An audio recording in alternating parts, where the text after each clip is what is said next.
여러분 안녕하십니까? NWN 내외방송 뉴스를 시작하겠습니다. 조국 법무부 장관 일가가 투자한 이른바 가족펀드 의혹의 핵심 인물인 조 장관의 오촌 조카가 구속됐습니다. 사모펀드 관련 검찰 수사에 한층 속도가 붙을 전망입니다.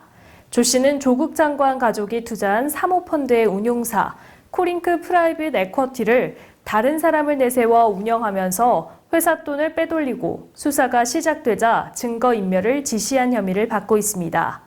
검찰은 조 씨를 상대로 추가 조사를 이어가는 동시에 정 교수도 조만간 소환할 것으로 예상됩니다. 백신이 존재하지 않는 치사율 100%의 아프리카 돼지열병이 국내에서 발생했습니다.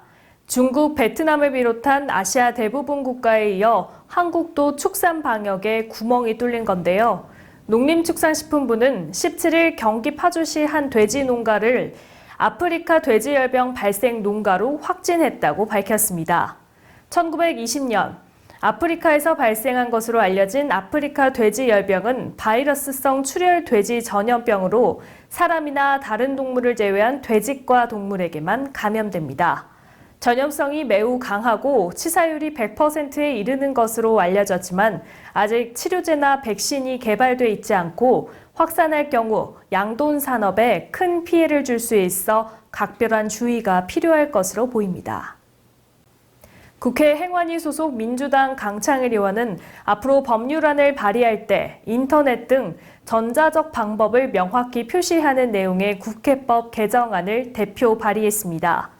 강창일 의원은 현행법에서는 법률안 발의와 제출 시 처리 절차 방법 등에 대한 별도의 규정이 없어 국회 사무관리 규정 등 국회 규칙에 따라 관리되고 있다며 개정안을 통해 불필요한 논쟁을 없애고자 한다고 발의 취지를 설명했습니다. 앞서 지난 4월 패스트트랙 법안 지정 때 민주당은 국회 전자입법 발의 시스템을 이용해 검경 수사권 조정안 관련법을 발의했는데 한국당이 국회법에 조항이 없다고 무효라고 맞서면서 관련 규정 신설의 필요성이 제기돼 왔습니다. 서울구치소에 수감 중인 박근혜 전 대통령이 구속수감 이후 처음으로 외부 병원에 입원했습니다. 형 집행정지로 인한 석방이 아니기 때문에 수술 뒤 증세가 호전되면 곧바로 구치소에 다시 수감됩니다.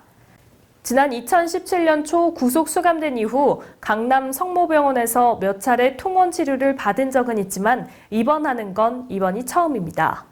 법무부는 박 전 대통령의 왼쪽 어깨 50견 통증이 심각해 외부 병원에 입원해 수술을 받도록 했다고 밝혔습니다. 박 전 대통령은 지난 4월에 이어 이번 달에도 디스크 통증 등을 이유로 형 집행정지 석방을 신청했지만 결정권을 가진 검찰은 두 차례 모두 받아들이지 않았습니다.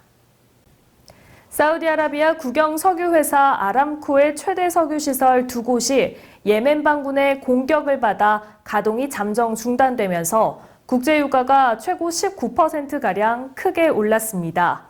싱가포르 거래소에서 브렌트류 선물은 장 초반 배럴당 11.73달러 오른 72.95달러로 19% 넘게 올랐습니다. 런던 RC 선물 거래소에서 브렌트유는 배럴당 12.3.5% 상승한 67.66달러에 거래되고 있습니다. 뉴욕 상업거래소에서 10월 인도분 서분 텍사스산 원유 가격도 장 초반 배럴당 63.34달러로 전장보다 15% 이상 급등하며 거래를 시작했습니다. 앞으로 담배 회사들이 전자담배를 피울 때 필요한 전용 전자장치를 뮤직비디오에 노출하는 등의 방식으로 판매 촉진 활동을 하는 행위가 전면 금지됩니다. 보건복지부는 전자담배를 피울 때 사용하는 흡연 전용기구 등을 판매하기 위해 소비자에게 금품이나 체험, 시연 등을 제공하는 행위를 금지하는 국민건강증진법 일부 개정안을 제2법 예고했다고 밝혔습니다. 또 영리를 목적으로 흡연 전용기구 등의 사용 경험이나 비교 등의 정보를 인터넷에 유포하지 못하게 하고 이를 어길 경우 300만 원 이상, 500만 원 이하의 과태료를 부과하도록 했습니다.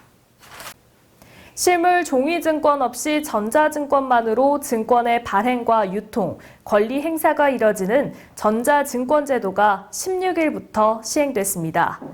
전자증권제도 적용 대상은 상장주식과 채권 등 대부분의 증권으로 실물 없이 전자등록 방식으로만 발행할 수 있고 전자등록으로도 증권에 대한 권리 취득과 행사 및 이전이 가능해집니다. 어제 오전 열린 전자증권제도 시행 기념식에서 은성수 금융위원장은 전자증권제도 도입으로 비효율은 사라지고 절차는 단축된다며 정보를 활용한 핀테크 혁신이 가속화될 것이라고 기대했습니다. 네, 한동안 연예계 마약 파동으로 많은 팬들이 상처를 받았었죠. YG 엔터테인먼트 소속 그룹 아이콘의 전 멤버인 BI의 마약 의혹 수사 중인 경찰이 추석 연휴가 끝난 이번 주 BI를 소환할 것으로 알려졌습니다. BI는 과거 활동 때 대마초 구매 의혹을 받고 있으며 당시 이에 대한 경찰 수사에 양현석 전 YG 대표가 개입했다는 의혹도 제기된 상태인데요. 먼저 경찰은 BI에게 대마초 구매를 요구받았다고 주장한 공익제보자 A씨를 먼저 불러 사실관계를 확인한 뒤 이번 주 내로 BI를 소환할 방침입니다. 남자 탁구 대표팀이 도쿄올림픽 전초전인 아시아선수권 대회에서 홍콩을 꺾고 단체전 준결승에 올랐습니다. 김택수 감독이 이끄는 대표팀은 인도네시아에서 열린 대회 남자 단체전 8강에서 장우진과 이상수, 정영식을 앞세워 홍콩을 3대2로 물리쳤습니다. 재작년 중국 대회에서 은메달을 수확한 대표팀은 4강에 올라 동메달을 확보했습니다. 네, 지난 15일 오후 자유한국당 황교안 대표와 나경원 원내대표 등 당 지도부와 의원 및 당원을 비롯한 지지자들이 여의도 국회 본청 계단에서 자유한국당 추석 민심보고대회 등을 개최했습니다. 자유한국당 황교안 대표와 나경원 원내대표 등 당 지도부와 의원 및 전국 당원을 비롯한 지지자들은 헌정농단, 조국 파면 등의 구호를 외쳤습니다.